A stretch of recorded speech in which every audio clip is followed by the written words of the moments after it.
Pessoal, eu estou aqui em mãos com 2 comunicados de decisão do INSS.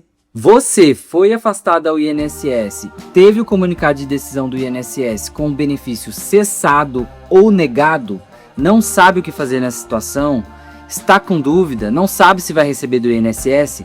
Fica até o final desse vídeo, porque nesse vídeo eu vou ajudar você a chegar mais preparado tanto na perícia do INSS, quanto no exame médico de retorno ao trabalho com o médico do trabalho da sua empresa. Então, bora pro vídeo.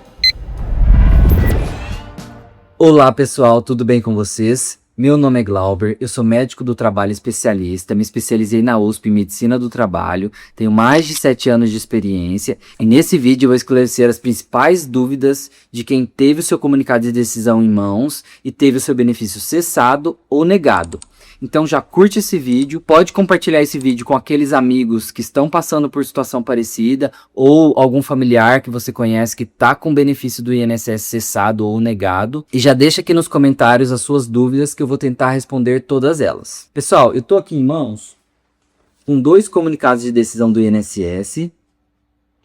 O benefício foi cessado e o outro, o benefício foi negado. Eu vou ajudar vocês a interpretar esse comunicado de decisão do INSS, eu vou ajudar vocês a como proceder nessas situações. Então, pessoal, primeira coisa, como que uma pessoa ela é afastada ao INSS? Uma pessoa ser afastada ao INSS, ela precisa ter mais de 15 dias de atestado médico. Não são 15 dias, com 15 dias a pessoa não é afastada ao INSS, ela precisa ter mais de 15 dias, ou seja, a partir do 16º dia. E como que é feito esse encaminhamento ao INSS? O médico do trabalho vai contabilizar todos os atestados que o funcionário emitiu ao longo dos últimos 60 dias, e se a pessoa tiver mais de 15 dias de atestado pelos grandes grupos de doença, então, por exemplo, CDF, que começa com a letrinha F, que são os transtornos psiquiátricos, se o colaborador, se o paciente somar mais de 15 dias pela CDF, ele vai ser afastado ao INSS.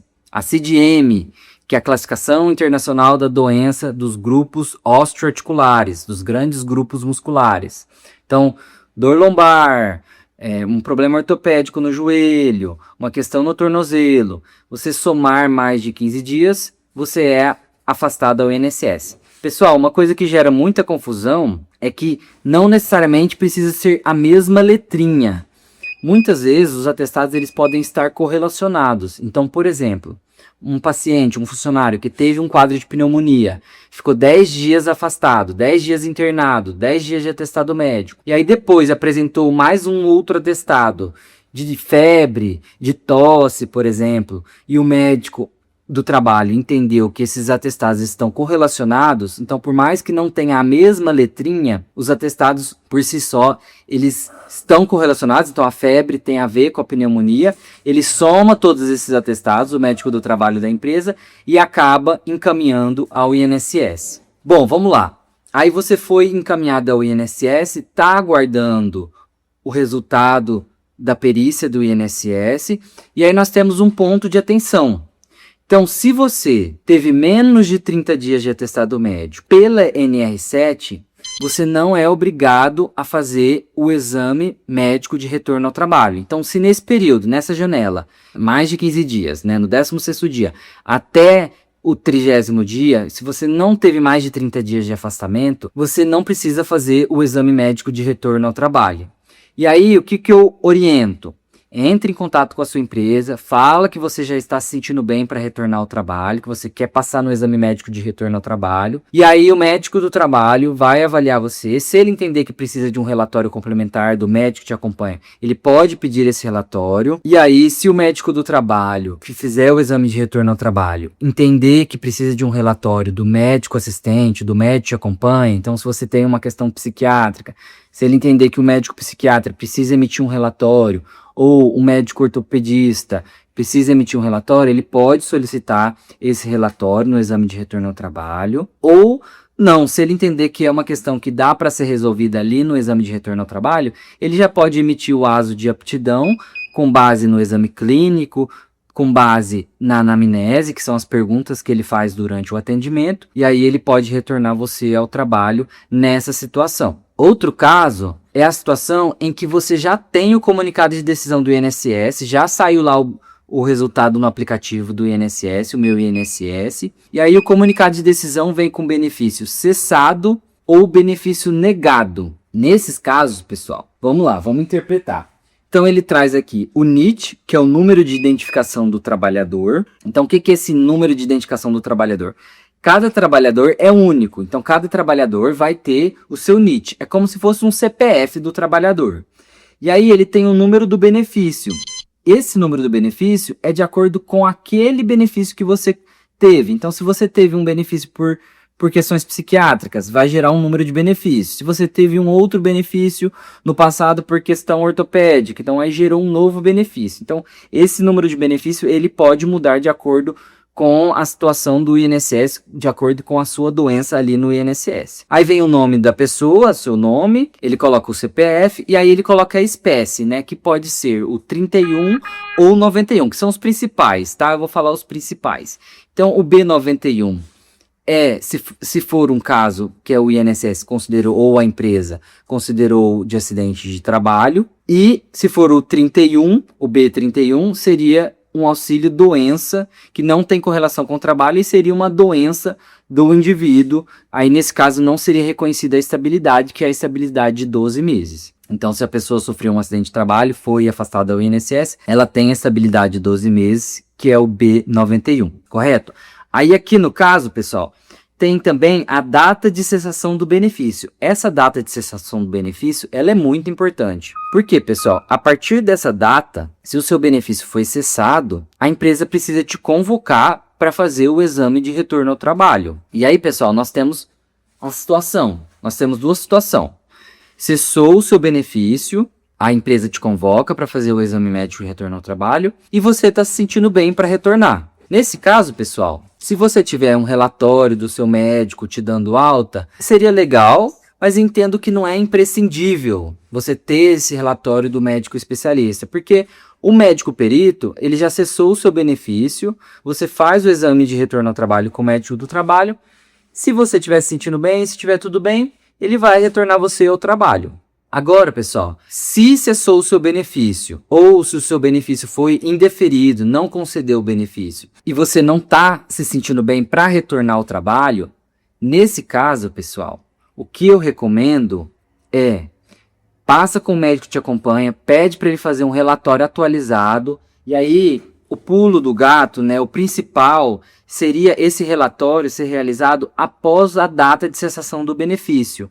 Porque depois que o seu benefício é cessado, tudo que você tem de documentação, de relatório, acaba muitas vezes por ser, entre aspas, tá, invalidado pela cessação do benefício.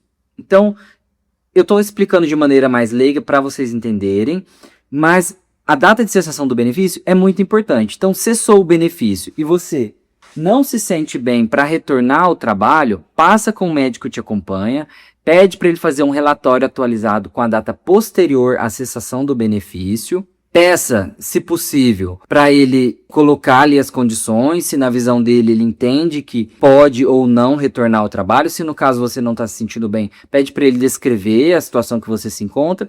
E se for o caso, se você entender que não está se sentindo bem e ele entender também que você não tem condições de retornar, se possível, peça para ele emitir um documento, um atestado médico, dizendo ali quantos dias, na visão dele, seria ainda necessário para você retornar ao trabalho. Porque dessa forma, você consegue comprovar a sua incapacidade laborativa por meio do atestado médico, do médico que te acompanha. E aí você consegue apresentar isso para o médico do trabalho, que vai levar em consideração o atestado, vai levar em consideração o relatório, vai levar em consideração o seu quadro clínico, o seu exame físico. Então, cessou o seu benefício, tá bem para voltar, faz o exame de retorno ao trabalho com o médico do trabalho, de preferência, se for possível, claro, um relatório de alta do especialista também. Nesse caso, não vejo como tão obrigatório, tão imprescindível, mas não está se sentindo bem, passa com o médico especialista, pede para ele emitir um atestado posterior à data de cessação do benefício, se ele entender que tem essa necessidade, e pede para ele fazer um relatório atualizado do seu quadro clínico, que o médico do trabalho vai levar isso em consideração na hora de fazer o exame de retorno ao trabalho.